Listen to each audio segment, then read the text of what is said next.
दरवर्षी आम्ही गेल्या अनेक वर्षापासून एकत्रितपणे जात होतो. आज ते सोबत नसतील तर निश्चितच ही वेदनादायी गोष्ट आहे. दरवर्षी आम्ही गेल्या अनेक वर्षापासून एकत्रितपणे जात होतो. आज ते सोबत नसतील तर निश्चितच ही वेदनादायी गोष्ट आहे आणि आम्ही निश्चितच माझ्यासाठी सगळ्यांसाठी शिवसैनिकांसाठी ही खूप वेदनादायी गोष्ट आहे. आमची काही अपेक्षा होती ना आजही आहे की त्यातून काहीतरी सकारात्मक घडावं आणि पहिल्यासारखी शिवसेना परत एक संघ राहील. दादा, तुम्ही शिवसेनेत आल्यापासून हा असा पहिला मेळावा आहे की तुम्ही सोबत नाही, काय तुम्ही भावना काय आहेत नेमकं? ही वेदनादायी आहे आणि आम्ही आजपर्यंत सगळ्या पक्षाचे कार्यक्रम आम्ही एकत्र जात होतो, सोबत असायचो. आता पहिल्यांदाच असं एकटा जावं लागतंय. माझ्यासाठी वेदनादायी. दादा, डोळे पाणावलेले दिसतात तुमचे.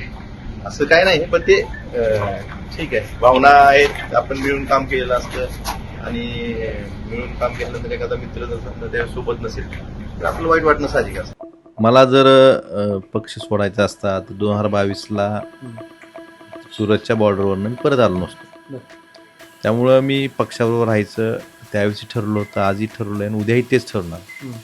त्यामुळं मला जायचं असतं त्याच वेळेस गेलो असतो मी. पण माझं ठरलेलं आहे की काही झालं तरी आपण उद्धव ठाकरे साहेबांची साथ सोडायची नाही, पक्षाबरोबर राहायचं. राजकारणातील प्रसिद्ध जोडी म्हणजे ओमराजे निंबाळकर आणि कैलास पाटील ही प्रसिद्ध जोडी आहे. ती जोडी आता फुटणार असल्याची चर्चा आहे. ओमराजे निंबाळकर यांचा शिंदे गटात काही दिवसातच प्रवेश होणार असल्याच्या चर्चा आता जोर धरू लागल्या आहेत. आपल्यासोबत प्रसिद्ध जोडीमधील कैलास पाटील जे आमदार आहेत धाराशिव कळंबचे ते आहेत. आपण त्यांच्याशी बातचीत करणार आहोत. दादा, प्रसिद्ध जोडी आहे तुमची महाराष्ट्रामध्ये, ती आता फुटणार आहे अशा चर्चा आहेत. काय तुमच्या भावना आहेत? ही जी चर्चा मागच्या 2 दिवसापासून माध्यमाच्या माध्यमातून बघतोय मी, ही चर्चेत असावी आणि अफवा असावी अशी माझी अपेक्षा आहे. आणि असं काही होऊ नये. याआधीही जसं जिल्ह्यात शिवसेना उद्धव बाळासाहेब ठाकरे हा पक्ष एक संघ होता, तशी इथून पुढच्या काळातही सर्वसामान्यांचा आवाज बनून, सर्वसामान्य शेतकरी शेतमजुरांचा आवाज बनून ह्या पक्षाच्या नेतृत्वानं काम करावं तशीच माझी इच्छा आणि तमाम शिवसैनिकांची तशीच इच्छा आहे. पक्ष एक संघ राहावा यासाठी तुमचे नेमके काय प्रयत्न आहेत? मी त्यांच्या संपर्क साधण्याचा प्रयत्न करतोय. कालही भेटण्यासाठीच गेलो होतो, माझी दुर्दैवाने भेट झाली नाही. अजून मी त्यांना संपर्क करून प्रयत्न करणार आहे. असं काही होऊ नये आणि होणारही नाही असं मला वाटतं, पण दुर्दैवानं असं काहीच होऊ नये आणि पक्ष एक संघ राहावा, सगळ्यांनी मिळून उद्धवजी ठाकरे साहेबांसोबत राहावं हीच माझी अपेक्षा असणार आहे किंवा तेच माझे प्रयत्न असणार आहे. दादा, या ज्या घडामोडी होण्या अगोदर तुम्ही दोघं सोबतच होता, नेमक्या काही चर्चा झाल्या का? ते जाणार आहेत किंवा नाही जाणार अशी काही चर्चा झाली नव्हती आणि वाटलंही नव्हतं. आणि त्यांची ज्या बाबतीत असं कधी चर्चा झाली तर त्यांची अजिबात मनस्थिती ह्या बाजून नव्हती. असं ज्यावेळेस चर्चा झाली त्यावेळेस त्यांची मनस्थिती तर अजिबात असं आपण काय करावं असं अजिबात नव्हती. तर ते जातील किंवा नाही जात ही एक संदिग्ध आहे. मात्र जर अशी जोडी तुमच्या दोघांची फुटली तर काय तुमच्या भावना काय आहेत, नेमकं काय वाटतं? नाही, ही असं आपण एकत्र काम केलेलं आहे, आपण एकत्र संघर्ष करतोय आणि इथून पुढच्या काळातही आपला एखादा सहकारी सोबत नसेल तर निश्चितच ही गोष्ट वेदनादायी आहे. असं होऊ नये हीच आई तुळजाभवानीची प्रार्थना आहे आमची. पक्ष फुटतायत, खासदार फुटतायत, आता 6 खासदार फुटणार असल्याची चर्चा आहे. नेमकं सत्तेतील लोक असं नेमकं का करतायत? काय त्यांच्याकडे संख्याबळ असून देखील काय तुम्हाला काय वाटतंय नेमक्यावर?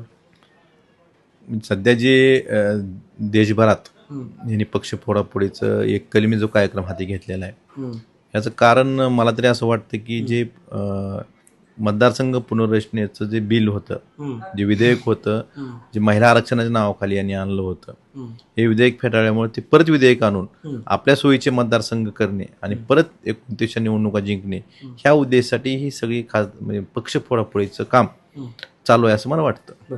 दादा, लोकांमध्ये अशी एक चर्चा आहे, जेव्हा ग्राउंडवरती आपण जातो तर अशी एक चर्चा आहे की ओमराजे निंबाळकर जे खासदार आहेत ते आता जाणार आहेत आणि त्यांच्या पाठोपाठ काही दिवसांनी कैलास पाटील हे देखील जाणार आहेत अशी चर्चा आहे. नेमकी काय ती चर्चा आहे, सत्य काय आहे त्यामध्ये? मला जर पक्ष सोडायचा असता तर 2022ला सुरतच्या बॉर्डरवरनं मी परत आलो नसतो. त्यामुळं मी पक्षाबरोबर राहायचं त्यावेळी ठरवलं होतं, आजही ठरवलंय आणि उद्याही तेच ठरणार. त्यामुळं मला जायचं असतं त्याच वेळेस गेलो असतो मी. माझं ठरलेलं आहे की काही झालं तरी आपण उद्धव ठाकरे साहेबांची साथ सोडायची नाही, पक्षाबरोबर राहायचं. हे होते कैलास पाटील यांनी म्हटलंय की कुठल्याही परिस्थितीत मी उद्धव ठाकरे यांची साथ सोडणार नाही आणि ज्या काही चर्चा आहेत ओमराजे निंबाळकर गेल्यानंतर कैलास पाटील देखील जाणार आहेत अशा ज्या चर्चा आहेत त्या चर्चा त्यांनी खोडून काढलेल्या आहेत. अझरुद्दीन शेख, टाइम्स नाव, धाराशिव. राजकारणातील प्रसिद्ध जोडी म्हणजे ओमराजे निंबाळकर आणि कैलास पाटील ही प्रसिद्ध जोडी आहे. ती जोडी आता फुटणार असल्याची चर्चा आहे. ओमराजे निंबाळकर यांचा शिंदे गटात काही दिवसातच प्रवेश होणार असल्याच्या चर्चा आता जोर धरू लागल्या आहेत. आपल्यासोबत प्रसिद्ध जोडीमधील कैलास पाटील जे आमदार आहेत धाराशिव कळंबचे ते आहेत. आपण त्यांच्याशी बातचीत करणार आहोत. दादा, प्रसिद्ध जोडी आहे तुमची महाराष्ट्रामध्ये, ती आता फुटणार आहे अशा चर्चा आहेत. काय तुमच्या भावना आहेत?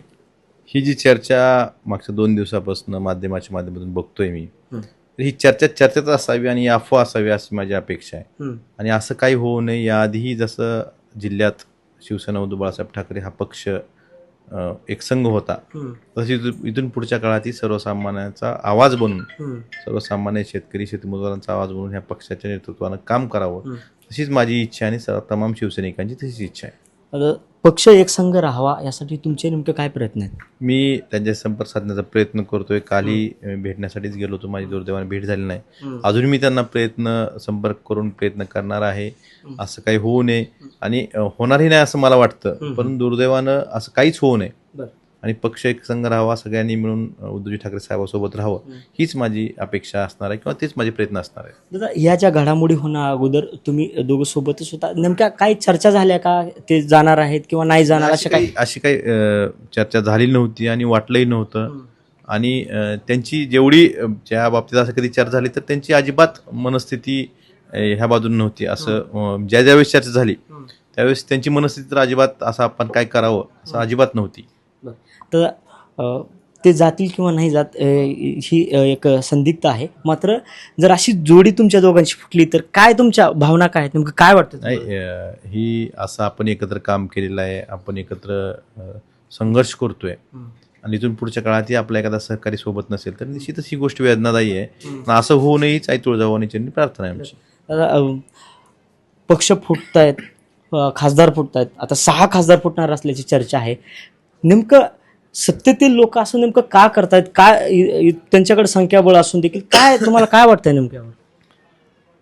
सध्या जे देशभरात यांनी पक्ष फोडाफोडीचं एक कलमी जो कार्यक्रम हाती घेतलेला आहे, याचं कारण मला तरी असं वाटतं की जे मतदारसंघ पुनर्रचनेचं जे बिल होतं, जे विधेयक होतं, जे महिला आरक्षणाच्या नावाखाली यांनी आणलं होतं, हे विधेयक फेटाळल्यामुळे ते परत विधेयक आणून आपल्या सोयीचे मतदारसंघ करणे आणि परत 29 निवडणुका जिंकणे ह्या उद्देशासाठी ही सगळी म्हणजे पक्ष फोडाफोडीचं काम चालू आहे असं मला वाटतं. दादा, लोकांमध्ये अशी एक चर्चा आहे, जेव्हा ग्राउंडवरती आपण जातो तर अशी एक चर्चा आहे की ओमराजे निंबाळकर जे खासदार आहेत ते आता जाणार आहेत आणि त्यांच्या पाठोपाठ काही दिवसांनी कैलास पाटील हे देखील जाणार आहेत अशी चर्चा आहे. नेमकी काय ती चर्चा आहे, सत्य काय आहे त्यामध्ये? मला जर पक्ष सोडायचा असता तर 2022ला सुरतच्या बॉर्डरवरनं मी परत आलो नसतो. त्यामुळं मी पक्षाबरोबर राहायचं त्यावेळी ठरवलं होतं, आजही ठरवलं आहे आणि उद्याही तेच ठरवणार. त्यामुळं मला जायचं असतं त्याच वेळेस गेलो असतो मी. माझं ठरलेलं आहे की काही झालं तरी आपण उद्धव ठाकरे साहेबांची साथ सोडायची नाही, पक्षाबरोबर राहायचं. हे होते कैलास पाटील यांनी म्हटलंय की कुठल्याही परिस्थितीत मी उद्धव ठाकरे यांची साथ सोडणार नाही आणि ज्या काही चर्चा आहेत ओमराजे निंबाळकर गेल्यानंतर कैलास पाटील देखील जाणार आहेत अशा ज्या चर्चा आहेत त्या चर्चा त्यांनी खोडून काढलेल्या आहेत. अझरुद्दीन शेख, टाइम्स नाव, धाराशिव.